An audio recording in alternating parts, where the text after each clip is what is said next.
हम लोग श्रीमद् भगवद गीता के चौथे अध्याय के पा अध्याय को पारायण करने या पाठ करने की महिमा को सुनते हैं। बड़ा रुचिकर कथा है।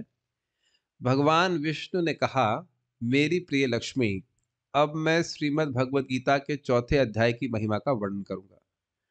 गंगा नदी के तट पर काशी या बनारस नाम का एक शहर है, जहां विश्वनाथ के मंदिर में भरत नाम के महान संत रहते थे। वे प्रतिदिन अत्यंत भक्ति के साथ श्रीमद् भगवद गीता के चौथे अध्याय का पाठ करते थे।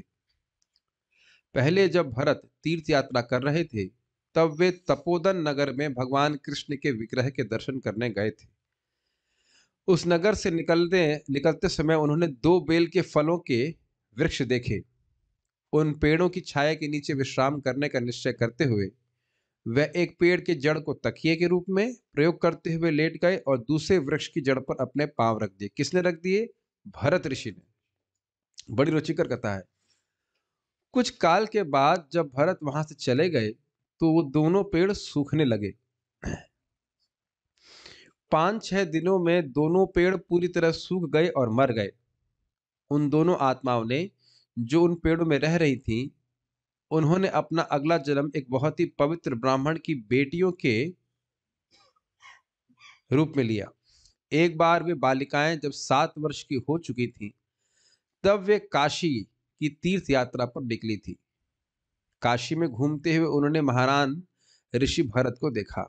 जब उन्होंने भरत महाराज को देखा तो वे तुरंत गईं और उनके पास गईं और उनके चरणों में गिर पड़ी और मीठे शब्दों में कहा, ओह महाराज भरत, आपकी दया से हम दोनों वृक्ष योनि से मुक्त हो गए। जब भरत महाराज ने उनकी बात सुनी तो वे हैरान रह गए। उन्होंने उनसे पूछा, मेरी प्यारी बेटियों, मैं कहां और कब तुम्हारे संपर्क में आया और तुम्हें पेड़ों के रूप से मुक्त कर दिया? कृपया मुझे यह भी बताएं कि आपने वृक्ष रूप कैसे प्राप्त किया। 2 प्रश्न, कैसे वृक्ष योनि से मुक्त हुए और कैसे आपको वृक्ष योनि प्राप्त हुई, क्योंकि मुझे इस विषय में कुछ भी जानकारी नहीं है। अब मुझे इस बात पे हंसी ये आ रही है कि जिसने उद्धार किया उसको खुद को पता नहीं कि कैसे उद्धार कर दिया। ये बड़ी सुंदर बात है। इसी पे परम पूज्य जयप्रताप महाराज कहते हैं कि हमको पता नहीं कि हम दूसरों पे कितनी कृपा कर रहे हैं। उनको हरि नाम सुना करके, गीता भागवत सुना करके कितनी बड़ी कृपा हो रही है, हम खुद नहीं समझ रहे। जैसे आप देखें, भरत महाराज नहीं समझ पा रहे हैं।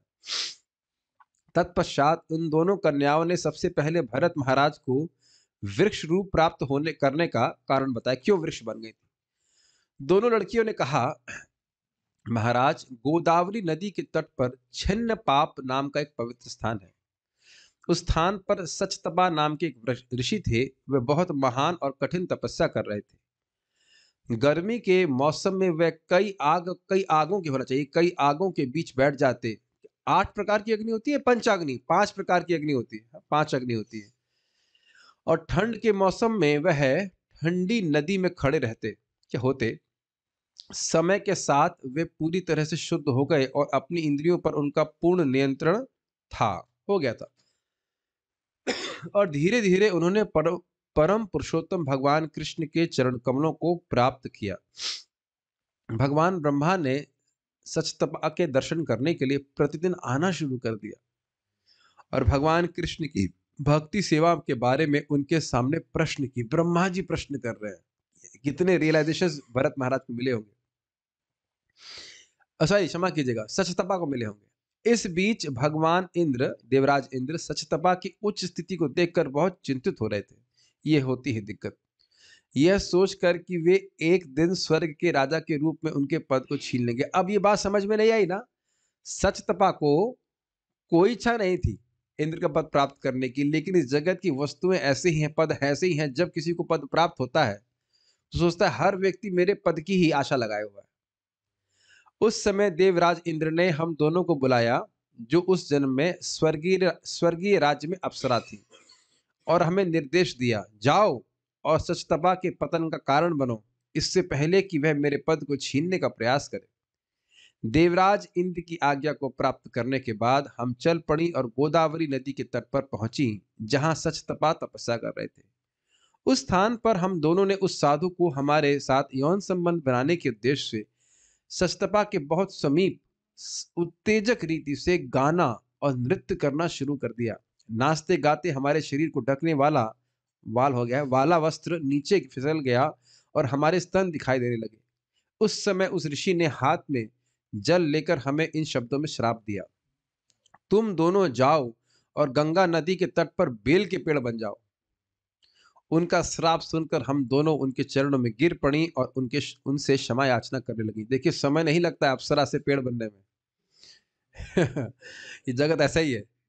मेरे प्रिय ऋषि, कृपया हमें क्षमा करें, क्योंकि हम केवल महाराज की इंद्र की दासी हैं। महाराज इंद्र की, भगवान इंद्र की या देवराज इंद्र की दासी है। हमारा कोई इसमें अपना कोई प्रयोजन नहीं था। हमारे विनम्र व्यवहार को देखकर ऋषि प्रसन्न हुए और हमें बताया कि जब तक महाराज भरत हमारे संपर्क में नहीं आएंगे तब तक हम पेड़ के रूप में रहेंगे, और उन्होंने हमें आशीर्वाद भी दिया कि हम अपने पिछले जन्मों को याद कर सकेंगे। क्यों? ताकि गलती की याद रहे, ताकि पश्चाताप रहे। मेरे प्रिय महाराज भरत, जिस समय आप तपोवन गए थे, आप हमारे नीचे विश्राम कर रहे थे।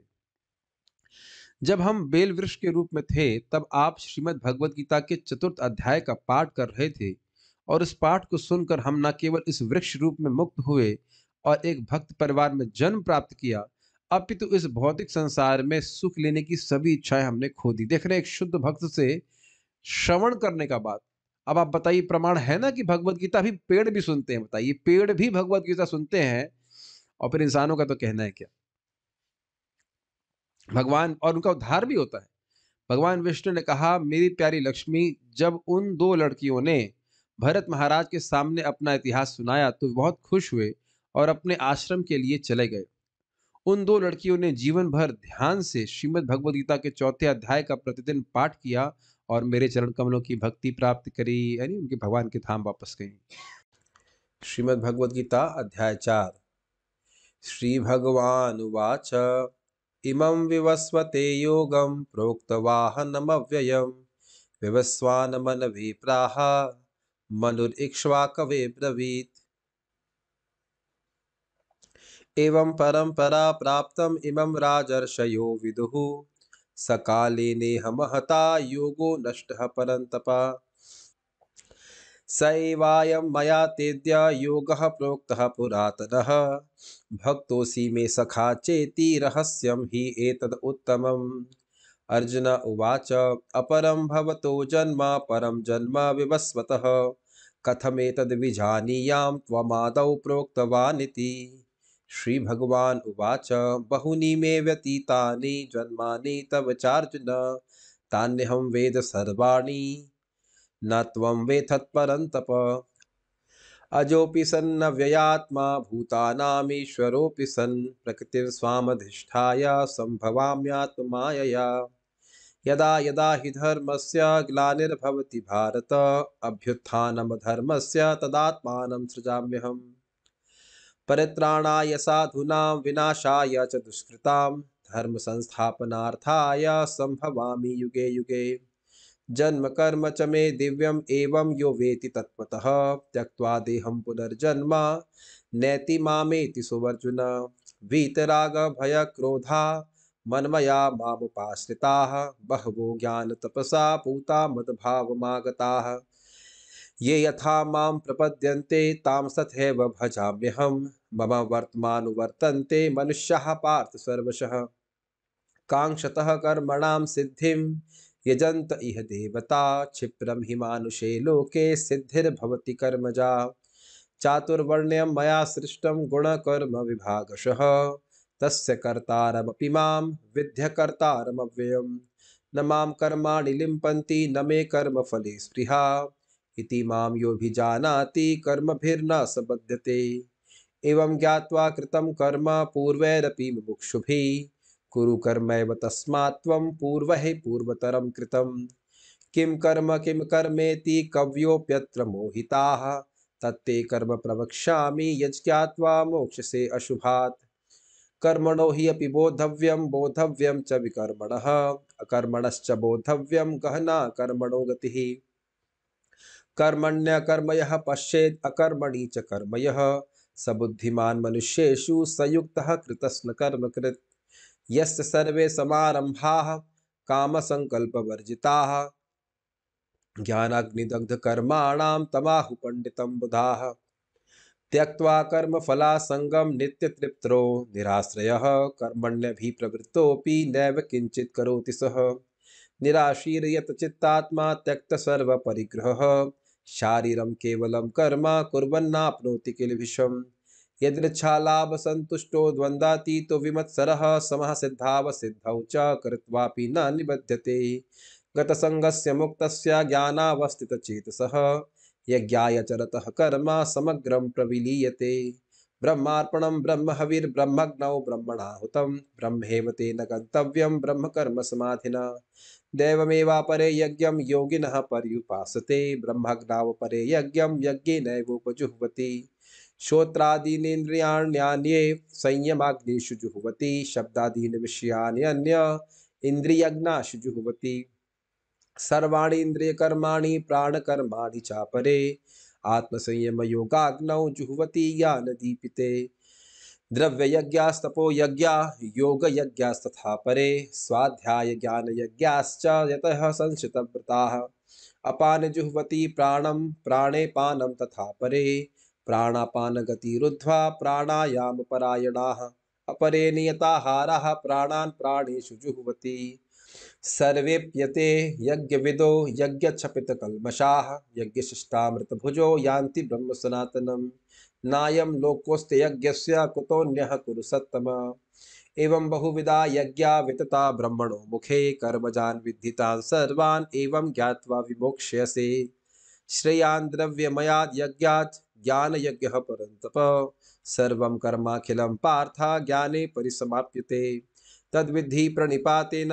परिप्रश्नेन सेवया उपदेक्ष्यन्ति ते ज्ञानं ज्ञानिनस्तत्त्वदर्शिनः यज्ञात्वा न पुनर्मोहम् एवं यास्यसि पाण्डव ये न भूतानि शेषाणि द्रक्ष्यस्यात्मन्यथो मयि अपि चेदेसि पापेभ्यः सर्वेभ्यः पापकृत्तमः सर्वं ज्ञानप्लवेनैव वृजिनं सन्तरिष्यसि यथेधांसि समुद्भोग्निर्भस्मसात् कुरुते अर्जुन ज्ञानाग्निः सर्वकर्माणि भस्मसात् कुरुते तथा न हि ज्ञानेन सदृशं पवित्रमिह विद्यते तत्स्वयं योगसंसिद्धः कालेनात्मनि विन्दति श्रद्धावान् लभते ज्ञानं तत्परः संयतेन्द्रियः ज्ञानं लब्ध्वा परां शान्तिम् अचिरेणाधिगच्छति अज्ञश्चाश्रद्धानश्च संशयात्मा विनश्यति नायं लोकोऽस्ति न परो न सुखं संशयात्मनः योगसन्न्यस्तकर्माणां ज्ञानसञ्छिन्नसंशयम् आत्मवन्तं न कर्माणि निबध्नन्ति धनञ्जय